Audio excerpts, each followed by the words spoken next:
Kia Stonic. Уште еден врнежлив тест. Меѓутоа веќе станува забавно кога ќе пристигне автомобил на тест и повторно ми врне. Ова е воедно и втор голем фейслифт за Kia Stonic. Ова е изведбата Ultimate со второто ниво на опрема. Тоа што многу ме радува сега е во изведба со мануелен менувач. И да видиме зашто станува збор. Стартување на копче, електрична паркирна сопирачка, менувач мануелен, што е големо освежување по тој наплив со автоматски менувачи. Овде веќе и многу маглива, значи чуда се случуваат денес. Според првичната замисла, Stonic требаше постепено да си ја искористи, да си го искористи пазарниот залет и на неговото местото на пазарот да го заземе електрична Kia EV2.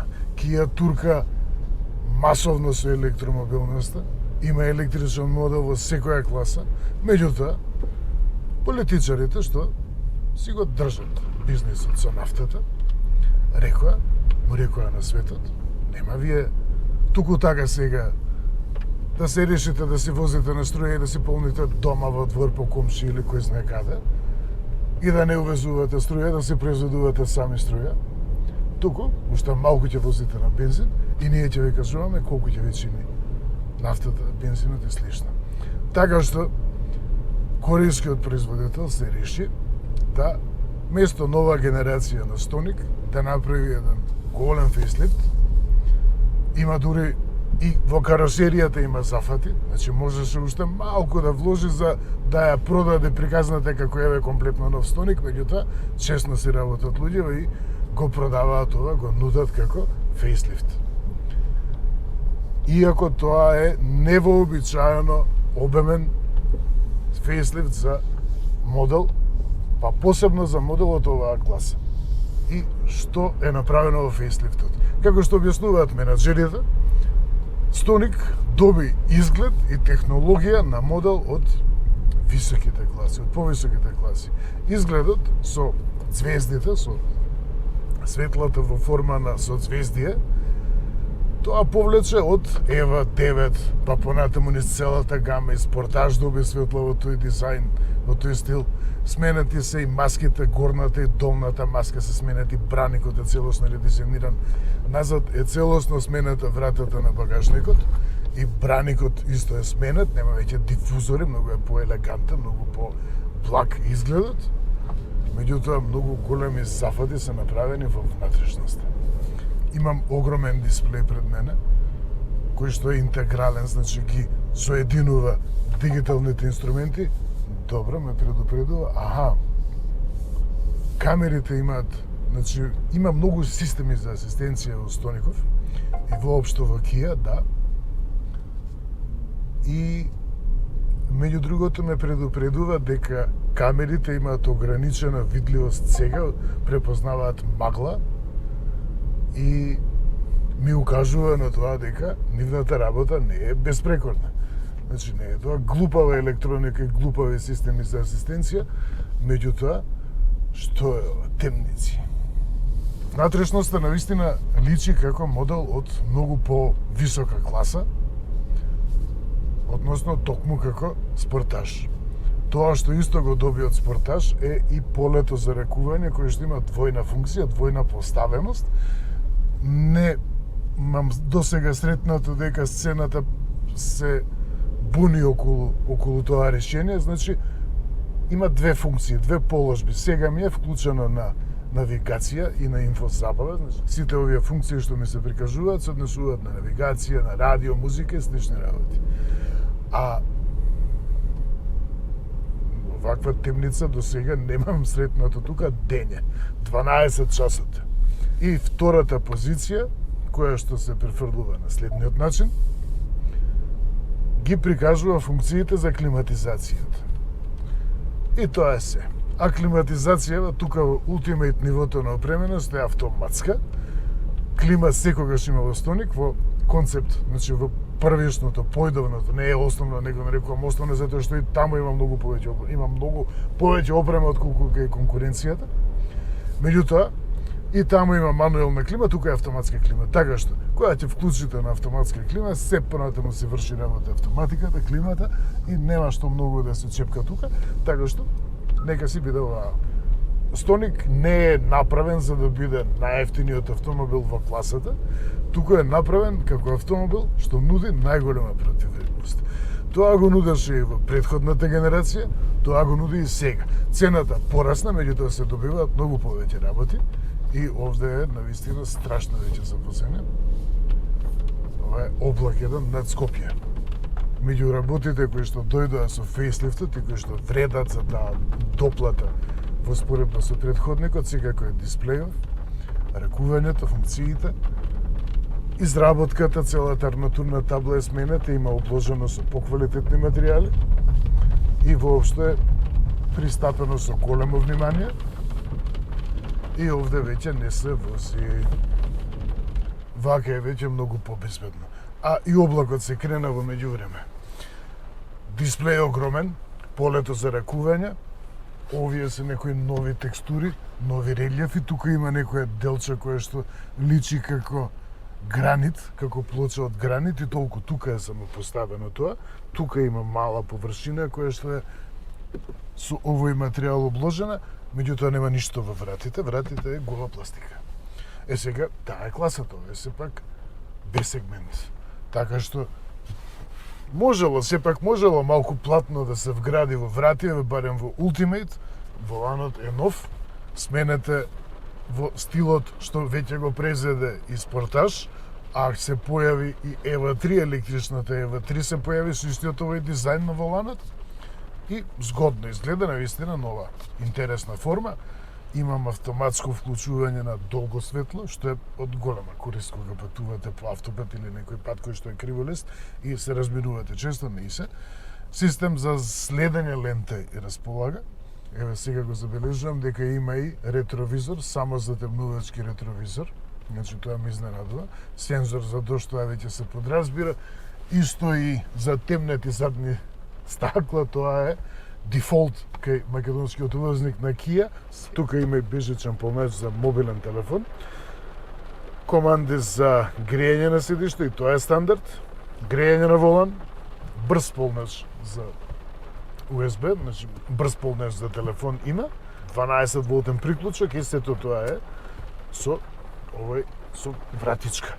Да, секако дека е важно тоа што има и електрична паркирна сопирачка, кај концепт нивото е рачна сопирачка и аутохолд има. Тоа е битна работа исто така, стартување на копче, има амбиентално светло исто додадено тука. Има и поврзување со Kia Connect. Материјалите се тие, значи не се трудат да убедат со некои материјали што само ќе изгледаат добро и ќе бидат меки на допир, за подоцна да се покаже дека тоа биле ефтини материјали и да почнат да пукаат, да стануваат кршливи и слично. Туку смената исто и главата на рачката на менувачот, има некоја коцкаста форма, но тоа е згодно. И осветлена, значи навистина има бројни детали кога ќе се изненадите. Осветлена касета. Тоа и во модели од компакт класа не се подразбира. Сега уште и ова ако е разгладувано, тоа ќе биде веќе премногу. Не. Значи, меѓутоа во секој случај има потпирач за лакти што се мести по должина и е обложен. Значи тргнав за тоа колку се внимава на изработката има, значи плафониери огромни, опременоста е тоа што двој кај стоник. И просторноста. Просторноста на задната клупа и во багажникот изненадува, затоа што кога ќе се спореди стоник со просторноста со други модели од B класата, B SUV, стоник е јасно кросовер. Значи не е напумпан, туку намерно е направен, е оставен како кросовер. Не глуми SUV. Ќе укажам подоцна зошто е предност тоа што стоник не е качен колку може повисоко и да изгледа да биде највисок од сите на паркинг. Стоник е европски модел, значи главниот пазар на стоник е Европа и е четврти најпродаван модел на Kia во Европа лани. Секако е Спортаж прв, потоа е EVA 3, па потоа доаѓаат Picanto и доаѓа Стоник. И сите се тука некаде изедначени, секако спортаж двојто, е супер шампионот на Kia, меѓутоа останативе модели тука се држат некаде со продажи. Функционира ова и секако и како семејно возило, не е ограничено комфорот или бучавата или мощноста, не го ограничува на возило за возење претежно во град, па човек да треба да трпи жртва кога ќе излезе на автопат, туку е целосно искористлив како семејно возило. Цената на ова стоник, значи во Ultimate нивото, во второто ниво, има и GT ниво, е 23.500. Со попустот доаѓа 22.500, а појдовното ниво, концепт, е 22.200 евра, односно 21.200 евра со попустот. Со таа разлика се добива многу повеќе опрема и верувам дека повеќето купувачи ја избираат токму ова ниво, Ultimate. GT веќе има и додатоци стилски и внатре и надвор, се препознава дека е GT, меѓутоа и ова е веќе многу. Не е многу за цената, туку е многу за тоа што се добива за цената. Тука веќе се добива противредност, затоа ја нагласувам толку противредност. И просторноста. Тоа што изненадува, многумина ќе се изненадат од просторноста на задната клупа. Во стоник е рационално искористен тој простор. Значи не ви прикажа огромно возило надвор за да внатре да видите дека сепак не е толкаво.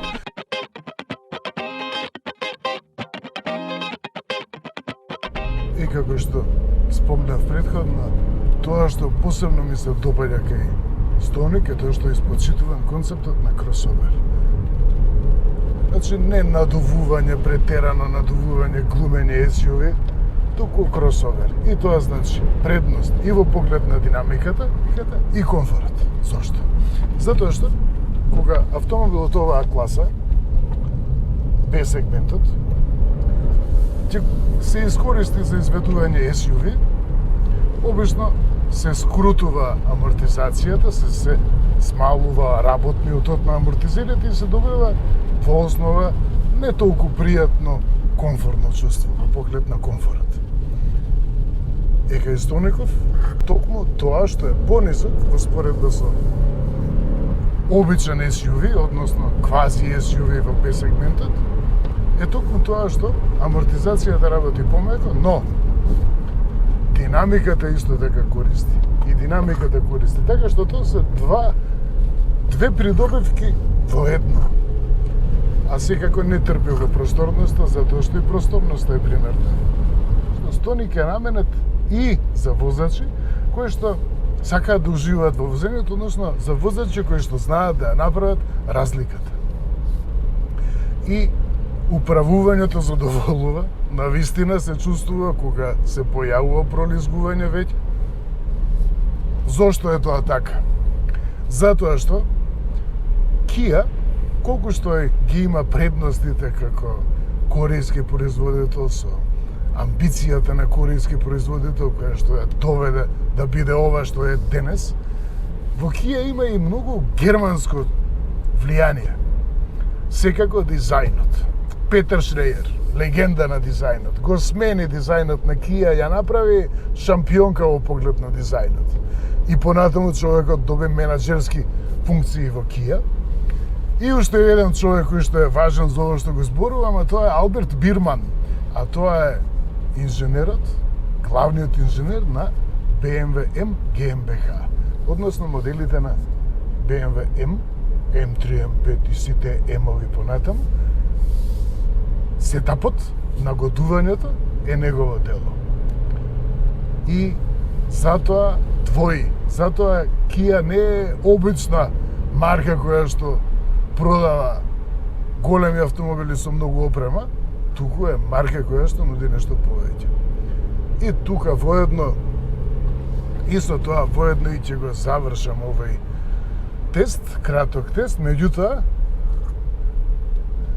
секогаш останува нешто да се докаже, а што е тоа? Фейслифтот. Една од добрите работи на фейслифтот, покрај тоа што секогаш добивате повеќе опрема отколку претходно, малку секако, за да не се навредат купувачите на претходниот модел, и Kia си внимава на тоа, значи, затоа нема попусти аматерски, па слушай сега, не продажбата, дај сега ќе да 15 милиони евра попуст. Другата предност на фейслифтот е тоа што за сите мали и големи недостатоци, грешки, пропусти кои што се покажале низ годините, низ експлоатација или купувачите имале некаква забелешка, се отстранети. Значи, тоа не мора да биде само во поглед на функционалноста, туку може да бидат и зафати во изработката, во зафати во конструкцијата. Па, нека бидат тоа и најбанални, иако условно најбанални, не се тоа банални работи, меѓутоа чисто промена на материјалот, на некои завртки кои што се покажало дека се чувствителни, значи на напрегање и слично. Односно, што значи тоа? Автомобил со фейслифт, што претрпел фейслифт, ќе ви трае подолго во основа, отколку автомобил што е нов, што туку влезен во производство. Тоа е едно, па не би рекол дека е правило, затоа што многу нешта се сменети, меѓутоа, тоа е нешто што секако треба да се земе во предвид. А Kia уште го нема најавено и следниот важен новитет, а тоа е Seltos. Тој ќе биде поголем, повеќе SUV од Стоникот. Верувам дека ќе биде и малку цената по голем од Стоникот. Меѓутоа е сосем известно дека овој Стоник па ќе остане ваков најмалку до 2030 година.